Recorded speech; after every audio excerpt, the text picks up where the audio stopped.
आजचा दिवस या निकालासाठी अतिशय महत्त्वाचा होता, कारण माझगाव न्यायालयामध्ये आज कागदपत्र सादर केली जाणार होती आणि करुणा मुंडे यांच्या वकिलांच्या मार्फत ही कागदपत्र आज सादर करण्यात आली।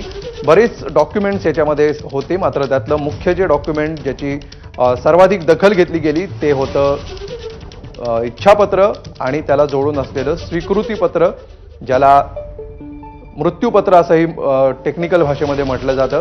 आणि त्यावर असणाऱ्या सह्या या धनंजय मुंडेंच्या नाहीत असा दावा धनंजय मुंडेंच्या वकिलांकडून करण्यात आलेला होता। त्याचबरोबर या मूळ मृत्यूपत्रावर असणाऱ्या सह्या धनंजय मुंडेंच्या वेगळ्या दिसत आहेत आणि त्याला जोडलेल्या स्वीकृतीपत्रावरच्या सह्या वेगळ्या दिसत आहेत असाही दावा धनंजय मुंडेंच्या वकिलांनी केलेला होता। त्यामुळे हे मृत्यूपत्र बनावट आहे असा दावा करण्याचा प्रयत्न धनंजय मुंडेंच्या बाजूने झालेला होता।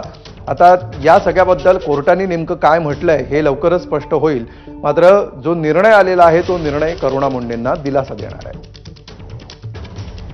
अभिषेक मुठाळ सध्या आपल्या सोबत आहेत।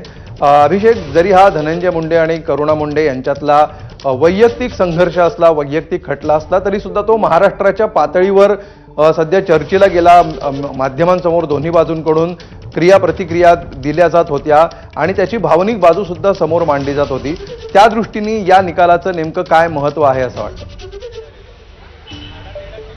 एकूण पाहायचं तर मागील अनेक वर्षापासून हे नातं जे आहे ते आपल्याला समोर येताना पाहायला मिळत आहे। हे नातं जेव्हा समोर आलं तेव्हा देखील राजकारणामध्ये मोठा भूकंप आपल्याला होताना पाहायला मिळालेला होता। धनंजय मुंडे हे तेव्हा देखील आपल्याला जर पाहायचं तर ते राष्ट्रवादीमध्ये असताना पाहायला मिळाले होते आणि एकूणच दोन पत्नी असल्याचा देखील उल्लेख त्यावेळी झालेला होता आणि त्यानंतर जो खुलासा झाला त्या पत्नी नसल्याचा देखील सांगण्यात आलेलं होतं धनंजय मुंडे यांच्याकडनं। त्यामुळे ते एकूणच स्वीकारत असल्याचं देखील सांगितलं होतं। एकूण यामध्ये जर का पाहायचं तर कुठंतरी हा वाद टोकाला जात आपल्याला पाहायला मिळाला। यामधनं राजकारण देखील रंगताना पाहायला मिळालं, विरोधकांकडनं देखील आक्रमक भूमिका ही घेताना पाहायला मिळालेली होती। आणि आता जर का सध्याला पाहायचं तर करुणा मुंडे यांच्या बाजूनं हा संपूर्ण निकाल आपल्याला लागताना पाहायला मिळत आहे।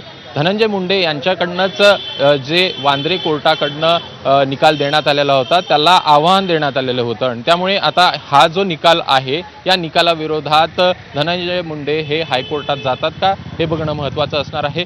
2 लाख रुपये पोटगी देण्यासंदर्भात कोर्टाकडनं सांगण्यात आलेलं होतं, ती पोटगी ही कायम ठेवण्यात आल्याचं आपल्याला पाहायला मिळत आहे। दुसरीकडे जर का पाहायचं तर या संदर्भात लिव्ह इनमध्ये हे राहत होते आणि त्या लिव्ह इनचा जो पिरियड आहे तो खूप मोठा आहे आणि एकूणच या संदर्भात कुठंतरी मेंटेनन्स हा द्यायला पाहिजे अशा प्रकारची मागणी देखील आपल्याला करुणा मुंडे यांच्याकडनं करण्यात आल्याचं पाहायला मिळालेलं होतं।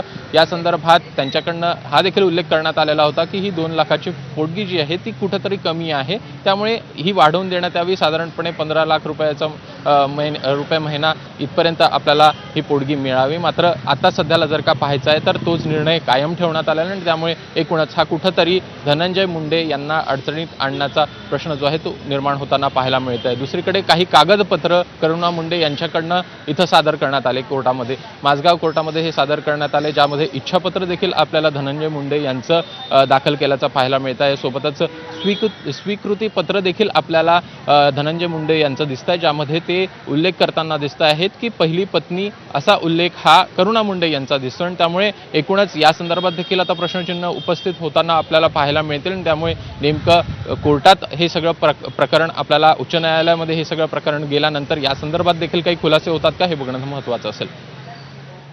निश्चितपणे अभिषेक, आता जसा तू उल्लेख केलास त्याप्रमाणे ह्या संपूर्ण सुनावणी दरम्यान अनेक टेक्निकल गोष्टी, अनेक कागदपत्र सुद्धा समोर येत होती। यातल्या कुठल्या प्रमुख गोष्टी त्यातल्या कोर्टाने या सगळ्यावर नेमके काय निष्कर्ष काढलेले आहेत किंवा त्या डॉक्युमेंट्स बाबत नेमकं काय भाष्य केलं आहे, कुठले पुरावे मान्य केलेत, कुठले फेटाळलेत, हे सगळं सविस्तर निकालानंतर समोर येईलच। मात्र ज्याला आपण हायलाईट झालेले जे मुद्दे आहेत, जसं आज मृत्यूपत्र सादर करण्यात आलेलं होतं, असे कुठले कुठले महत्त्वाचे टप्पे होते किंवा मुद्दे होते ज्याच्या या सगळ्यातून पार करत करत शेवटी या निकालापर्यंत ही केस पोहोचली? आपण जेव्हा सकाळी करुणा मुंडे यांच्याशी बोललो तेव्हा त्यांच्याकडनं स्पष्ट करण्यात आलेलं होतं की मी काही कागदपत्र सादर करणार आहे आणि त्यामुळे ते कागदपत्र जर का पाहायचं तर हे एक इच्छापत्र आणि दुसरं म्हणजे जे स्वीकृतीपत्र आहेत धनंजय मुंडे यांचं ते आपल्याला करुणा मुंडे यांच्याकडे असल्याचं पाहायला मिळालं आणि ते त्यांच्याकडनं सादर करण्यात आलं. दावा करण्यात आला धनंजय मुंडे यांच्या वकिलांकडनं की हे खोटं आहे. मात्र कोर्टाकडनं आता एकूणच काय मान्य करण्यात येत आहे हे संपूर्ण जेव्हा निकाल रात्रीपर्यंत तो हातात येईल, अपलोड होईल, त्यानंतर आपल्याला तो लक्षात येईलच नेमकं कोर्टाचं या संदर्भात काय स्टेटमेंट होतं किंवा काय कोर्टाकडनं म्हटलं गेलेलं आहे. मात्र सध्याला जरी का पाहायचं तर कोर्टाकडनं ह्या सगळ्या बाबी जी आहेत ते ग्राह्य धरण्यात आलेला असल्याचं देखील स्पष्टपणे दिसतं आहे आणि त्याद्वारेच कुठंतरी हा निकाल कायम ठेवण्यात आलेला आहे. हा एकूणच युक्तिवाद होतानाच कुठंतरी हे दावे खोटे असल्याचं सांगण्यात आलेलं होतं. मात्र कोर्टाकडनं या संदर्भात अजून कोणतं स्टेटमेंट जरी देण्यात आलेलं नसलं तरीही हे दोन महत्त्वाचे जे कागदपत्र आहे ते कुठंतरी ग्राह्य धरण्यात आलेत का हा देखील निश्चितपणे ही कागदपत्र ग्राह्य धरण्यात आली होती असं प्रथमदर्शनी आपण म्हणू शकतो. अर्थात सविस्तर निकालाची प्रतीक्षा असेलच. तूर्त धन्यवाद अभिषेक या सविस्तर माहितीबद्दल. पुढच्या मोठ्या बातमीकडे वळूया. पोलीस अधिकारी अश्विनी बिद्रे हत्या